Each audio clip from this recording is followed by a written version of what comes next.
बिस्मिल्लाहिर्रहमानिर्रहीम। अस्सलाम वालेकुम नाज़रीन, आप यूट्यूब चैनल देख रहे हैं। मैं इमरान खान हूँ। साल का पहला दिन और हुकूमत और इस्टेब्लिशमेंट की पहली कार्रवाई। इमरान खान साहब की मुलाकात नहीं करवाई गई। आज मुलाकात का दिन था, अदालती ऑर्डर्स मौजूद थे। इमरान खान साहब को मिलने के लिए उनकी पार्टी के लोग पहुँचे, वकला पहुँचे, लेकिन उनकी मुलाकात नहीं करवाई गई। दाखिल नाके पर रोक लिया गया लोगों को और आगे नहीं बढ़ने दिया गया। ये पंजाब पुलिस का कारनामा है, साथ ही साथ जो जेल इंतज़ामिया है उनका कारनामा है, और सबसे बढ़ के इसके पीछे आसिम मुनीर साहब की ज़हनियत है कि इमरान खान साहब का कोई पैगाम बाहर नहीं आना चाहिए। लिहाजा ये साल के पहले दिन भी इन्होंने वही कारनामे जारी रखे जो कारनामे हम पूरे साल में 2025 में देखते रहे। तो 2026 का आगाज़ भी इसी तरीके से किया गया। एक और काम जो 2026 के पहले दिन किया गया, एक और बड़ी कार्रवाई, वो मैं आपको बताता हूँ और ये बड़ा इंटरेस्टिंग है। लेकिन उससे पहले आसिम मुनीर साहब और उनकी टीम मुकम्मल तौर पे नाकाम हो चुके हैं। जो बड़ी नाकामियां हैं ना इनकी, जो बहुत बदतरीन किस्म की नाकामियां हैं 2025 की, वो कुछ इस तरह से है। नंबर एक, जो पाकिस्तानी है ना, वो किसी सूरत हार मानने को तैयार नहीं है। आसिम मुनीर साहब और उनकी टीम मुकम्मल तौर पर नाकाम हो गई है। जबरान अलियास साहब है, उन्होंने इस पर 4 चीज़ों की निशानदेही की है जो आसिम मुनीर साहब और शहबाज शरीफ के रजीम ने तबाह की है। नंबर एक, 58% डिक्लाइन हुआ है परचेजिंग पावर में। पाकिस्तानियों की जो खरीदने की ताकत है उसमें 58% कमी हुई है। इसीलिए लोग सर्दियों के कपड़े नहीं खरीद रहे, बकरा ईद के ऊपर जानवर नहीं खरीद रहे, ईदों पे नए कपड़े नहीं बना रहे। ये सारी सूरत हाल हम देख रहे हैं, लगातार देख रहे हैं। माजी में जो लोग ज़कात और खैरात बांटते थे, आज वो लोग मजबूर दिखाई देते हैं। बहुत सारे लोग सफ़ेद पोश ऐसे हैं जो मदद मांगते हैं छुप छुप के। ये सूरत हाल बहुत सारी पाकिस्तान की जो एलीट क्लास है वो विटनेस कर रही है। उन्हें आइडिया है कि पाकिस्तान में क्या हो रहा है। तो नंबर एक, तो लोगों की परचेजिंग पावर ख़त्म हो गई। उनकी जो ख़रीदने की सलाहियत थी, उनकी ताकत थी, वो ख़त्म हो गई और 58% तक उसमें कमी आई है। नंबर दो, 45% पाकिस्तानी गुर्बत की लकीर से नीचे चले गए और ये आदादो शुमार हुकूमती हैं। अब अगर आप वैसे देखें तो शायद इससे भी ज़्यादा आधे पाकिस्तानी है या इससे ज़्यादा है जो गुर्बत की लकीर से नीचे चले गए, जिन्हें 2 वक्त की रोटी भी नसीब नहीं है। इन्वेस्टमेंट जो है वो 50 साल 51 साल की लोएस्ट पे चली गई है।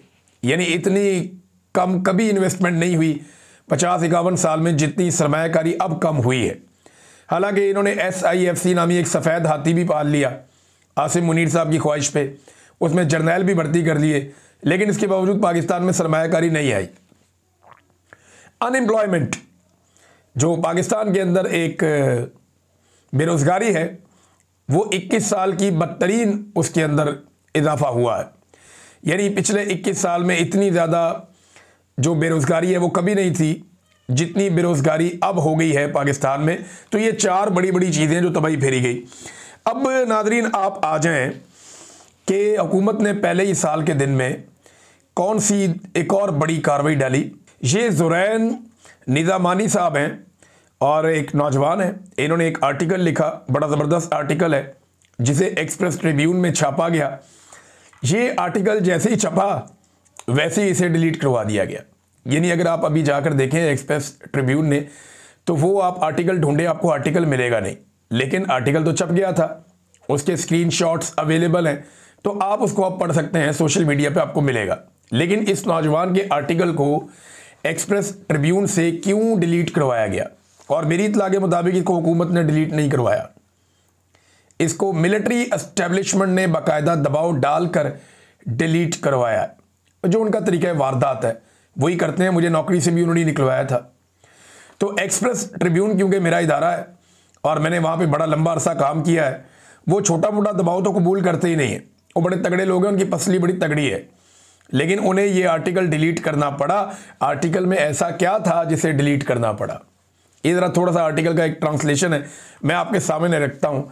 जो टाइटल है आर्टिकल का वो है जी, इट इज़ ओवर, ये अब ख़त्म हो चुका है, या कहानी ख़त्म। इसका सिंपल मतलब ये है कि कहानी ख़त्म, आपकी कहानी अब ख़त्म। इसका मतलब ये है, आर्टिकल कहता है जो ताकतवर बूढ़े मर्द और औरतें जो इक़्तिदार में हैं, इनको वैसे बूमर्स कहते हैं। मैं थोड़ा सा आपको बता देता हूँ, जो बूमर्स हैं ना, ये अलग अलग जनरेशन्स हैं। जो पूरी दुनिया के अंदर लोग पैदा हुए उनको अलग अलग हिस्सों में डिवाइड कर दिया गया। और ये बिला वजह डिवाइड नहीं किया गया, इनकी सोच तब्दील हुई है। यानी इस दौर में रहने वाले लोग जिन हालातों वाक़यात के अंदर बड़े हुए उनकी सोच कुछ और है, इसके बाद आने वालों की सोच कुछ और है, उसके बाद आने वालों की सोच कुछ और है। तो इस तरह इनको अलग अलग जनरेशन में तब्दील किया गया, तकसीम किया गया। तो जो लोग 1946 से लेकर 1964 तक पैदा हुए, 1946 से 1964 तक जो लोग पैदा हुए, वो लोग जो हैं वो बूमर्स हैं, यानी उनकी जनरेशन जो है वो बूमर्स हैं। ये उनको मुखातिब करके ये आर्टिकल लिखा गया।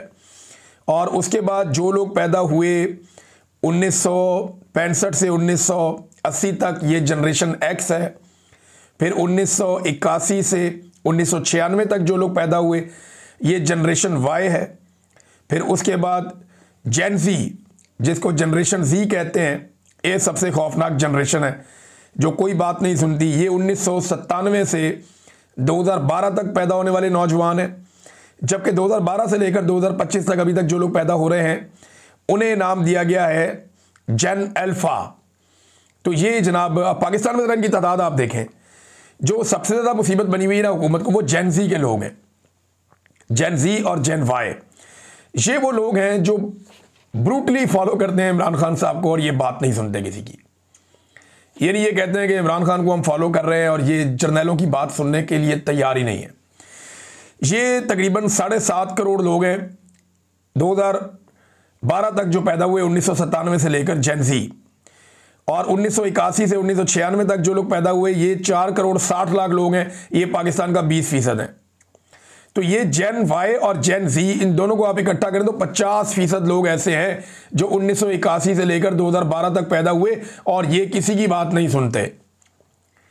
फिर एक बहुत बड़ी तादाद जो है वो जेन अल्फा की है, जो बिल्कुल छोटे बच्चे हैं, जो अभी प्राइमरी स्कूल के अंदर पढ़ते हैं या शायद उससे ऊपर नीचे हैं। ये बच्चे 8 करोड़ 75 लाख हैं और ये इमरान खान साहब के पक्के वोटर हैं। ये सारी दुनिया को पता है इस बात का। 1980 से 1965 के बीच में जो लोग पैदा हुए वो 2 करोड़, वो थोड़े हैं, 11% हैं। ये जो जेन बूमर है ना, बूमर्स जो बूढ़े लोग हैं, ये जनाब 1 करोड़ 23 लाख है और ये पाकिस्तानी आबादी का सिर्फ और सिर्फ 5% बनते हैं। जेन वाई जो है वो भी पाकिस्तान का 20% है। ये वो लोग जो जेन वाई, जेन जी और जेन अल्फा के अंदर है, यानी जो यंगस्टर्स हैं, इन लोगों की तादाद मिला जुला कर बनती है लगभग 85-86%। तो ये करेंगे ना पाकिस्तान का फैसला। तो बूमर जो है वो कंट्रोल कर रहे हैं। अच्छा, ये अब कह रहे हैं ताकतवर बूढ़े और मर्द और औरतें जो इक़्तिदार में हैं उनके लिए ये ख़त्म हो चुका है कहानी। अब नौजवान नस्ल जो कुछ आप उन्हें बेचना चाह रहे हैं वो आपसे नहीं खरीद रही। आप स्कूलों और कॉलेजों में जितने मर्जी लेक्चर दें और जितने मर्जी सेमिनार आप करवा लें, आप हुब्बुल वतनी को फ़रोग देने की जितनी मर्जी कोशिश कर लें, आपका कोई हरबा काम नहीं कर रहा। ये जो हुब्बुल वतनी है ना, ये फितरी तौर पे आती है जब सबको बराबर का मौका मिलता है, जब एक मजबूत इंफ्रास्ट्रक्चर और मौसर निज़ाम मौजूद होता है, जब आप अपने लोगों को बुनियादी ज़रूरियात फराहम करेंगे और उनके हकूक़ को यकीनी बनाएंगे, तो आपको स्कूलों और कॉलेजों में जाकर तलबा को ये नहीं बताना पड़ेगा कि वो अपने मुल्क से मोहब्बत करें।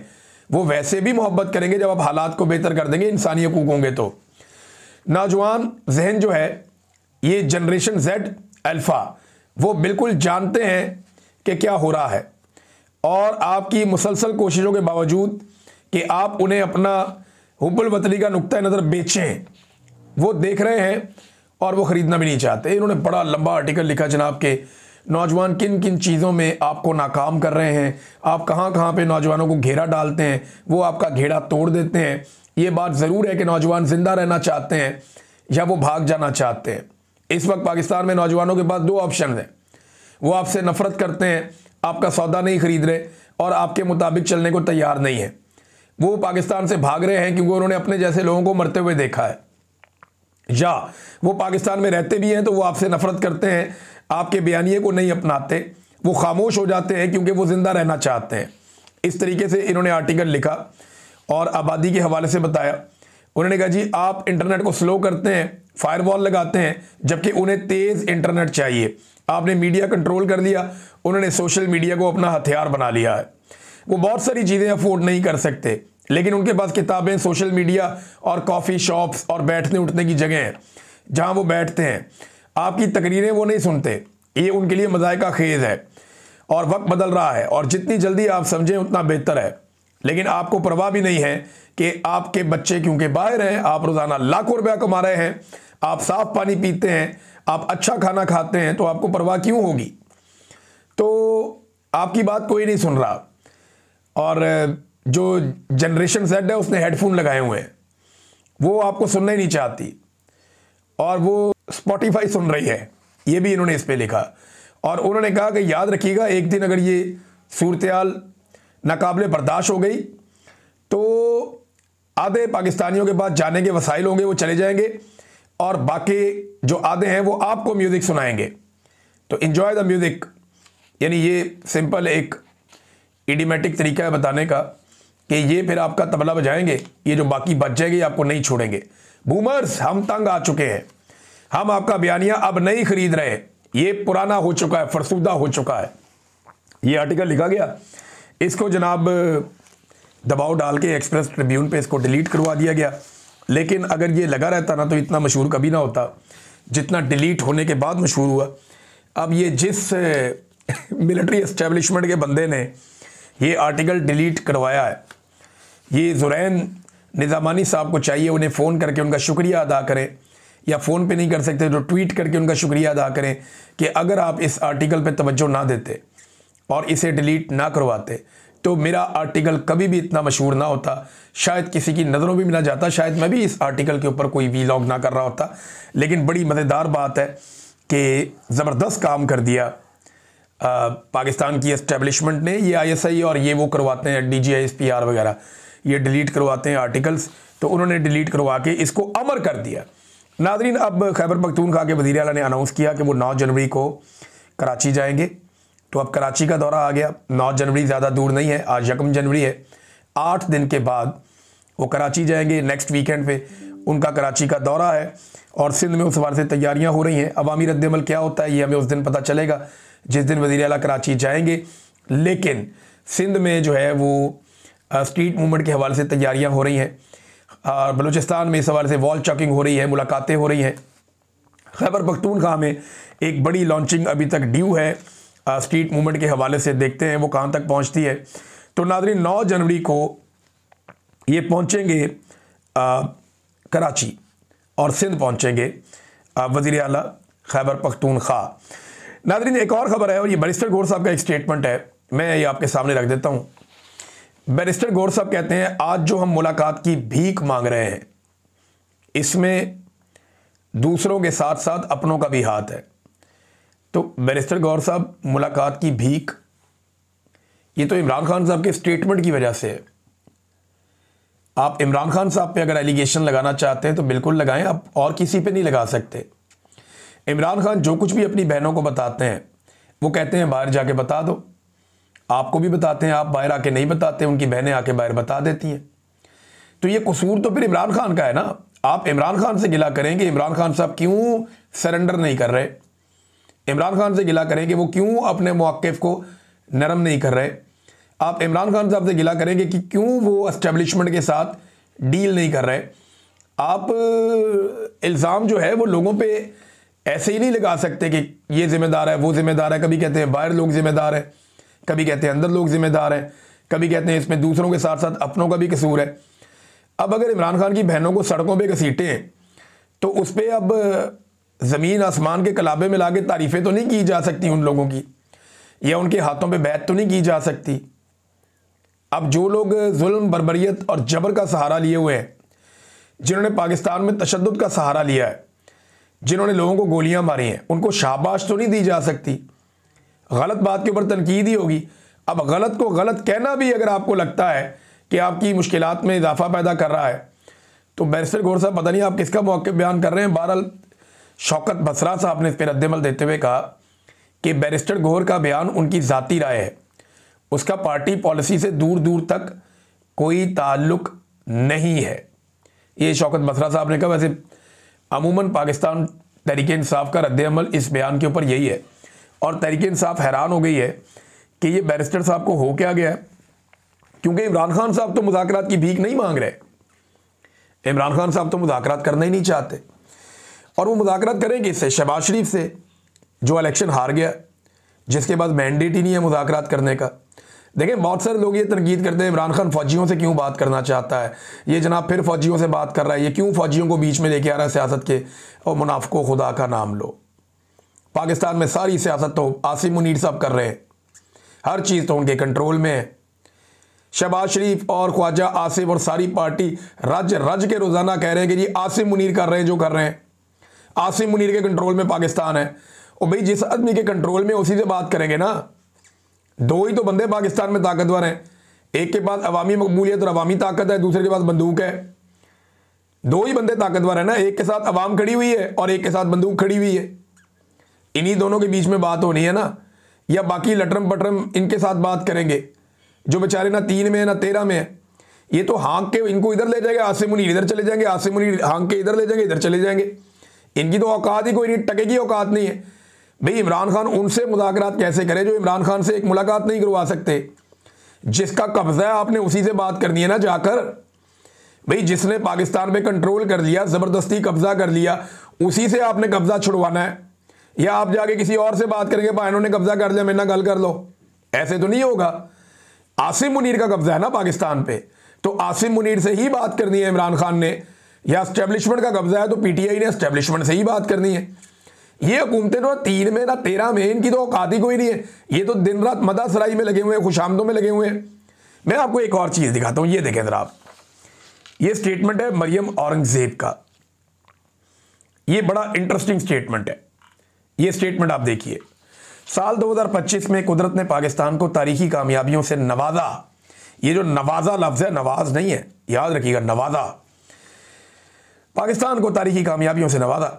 फील्ड मार्शल सैयद आसिम मुनीर की जुर्रत, स्ट्रेटेजिक बसीरत और गैर मुतज़लज़ल अज़म ने ना सिर्फ मुल्की सलामती को यकीनी बनाया बल्कि पाकिस्तान की ताकत और इस्तकामत को मज़ीद मजबूत किया। मरियम औरंगजेब। अब इन लोगों से बंदा क्या मुज़ाकरात करे, इनकी तो औकात ही टके की नहीं है। एक दौर में मरियम औरंगजेब कहती थी कि नवाज शरीफ एक नशा है। क्या है जी? नवाज शरीफ एक नशा है। और आज वो खातून भी आसिम मुनीर की तारीफ़ें कर रही। खुर्रम दस्तगीर आसिम मुनीर की तारीफ़ें, शहबाज शरीफ आसिम मुनीर की तारीफ़ें, मरियम नवाज आसिम मुनीर की तारीफ़ें। जितने इनके ऊपर से लेके नीचे तक MNAs, MPs, सेनेटर्स हैं, वो दिन रात आसिम मुनीर को अपना लीडर मानते हैं। इनमें कोई भी ऐसा नहीं है जो नवाज शरीफ को अपना लीडर मानता हो। तो जब नवाज शरीफ लीडर ही नहीं है, लीडर आसिम मुनीर है नून लीग का, और आसिफ अली जरदारी और बिलावल ने दोनों ने बेनज़ीर भुट्टो की बरसी में बताया कि जुल्फ़िकार भुट्टो और बेनज़ीर भुट्टो से भी बड़ा लीडर आसिम मुनीर है, जितनी उन्होंने गेम चुक दी उनकी। तो अब मामला यह है, कल तक जिनका भुट्टो जिंदा था, आज उनके हाथ में झंडा है आसिम मुनीर का, तो वो भी आसिम मुनीर साहब को अपना लीडर मानते हैं। तो इमरान खान क्यों छोटे मोटे रेलू कट्टों के साथ बात करे? वो तो कमज़ोर टीम के साथ मैच तब नहीं खेलता था, बाहर बैठ जाता था कि यार कमज़ोर टीम है, मैं बाहर बैठता हूँ, किसी और को मौका दो। उसकी तो ये आदत थी। तो वो इन कमज़ोर लोगों से बात नहीं करेगा, वो बात उन्हीं से करेगा जिनको ये सारे लोग अपना लीडर मानते हैं। और आज सारे मिलके अपना लीडर आसिम मुनीर को मानते हैं। तो इमरान खान को और आसिम मुनीर को ही मामला तय करना है, जो भी मामला तय होना है, और कोई नहीं कर सकता और होना भी नहीं है। नाज़रीन, खैबर पख्तूनख्वा के अवाम ने आसिम मुनीर को 2025 का हीरो करार दे दिया। ये हुआ ये कि लुक लुक के छुप छुप के इन्होंने लोगों के इंटरव्यू किए और लोगों से स्टेटमेंट निकलवाए। एक सर्वे करवा लेना ओपन, चले और कोई ना करवाए, DGISPR एक काम करें, वो अपने ट्विटर अकाउंट से पूछें कि 2025 का सबसे बड़ा हीरो कौन है, और नीचे लोगों को कमेंट करने दें। कमेंट गिन के हम बता देंगे, 1.5 लाख कमेंट आएगा मुझे पता है, वो गिन के हम बता देंगे, 4 बंदे 6 बंदे लगा देंगे इस काम पे। लेकिन आपको बता देंगे कि पाकिस्तानी किसको 2025 का सबसे बड़ा हीरो समझते हैं। यास्मीन राशिद साहिबा किसी सूरत भी नवाज शरीफ का पीछा नहीं छोड़ेंगी, इस बात का मुझे आइडिया है, और उन्होंने ट्रिब्यूनल के फैसले को अदालत के अंदर चैलेंज करने का फैसला कर लिया है कि जो ट्रिब्यूनल ने ज्यादती की है, टेक्निकल बुनियादों के ऊपर सीट नवाज शरीफ को दे दिया, ऐसा नहीं होगा। वो अदालत में इसको चैलेंज करने जा रही हैं, तो आप देखते हैं इस चैलेंज के बाद अदालत उन्हें कैसे इंसाफ देती है। बहरहाल यास्मीन राशिद साहिबा चाहे जेल के अंदर है ना, उन्होंने जेल के अंदर से भी नवाज शरीफ साहब को नथ डाल के रखनी है। ताहिर अशरफी को अपनी खुशामद का सिला मिल गया और खलीजी ममालिक के लिए वज़ीर आज़म का कोऑर्डिनेटर ताहिर अशरफी साहब को मुकर्रर करवा दिया गया। देखें ना, खुशामद एक दिन रंग ले आती है। आपको कंसिस्टेंट होना चाहिए, आप लगे रहें, चमकाते रहें, एक दिन आपको ज़रूर कामयाबी मिलती है।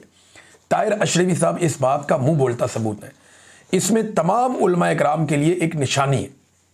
जो भी दरबारी उलमा मायूसी का शिकार हैं, जो भी उलमा सू जो हैं वो परेशानी, मायूसी और तज़ब्ज़ुब और इज़्तिराब का शिकार है, उन्हें चाहिए कि वो मेहनत जारी रखें।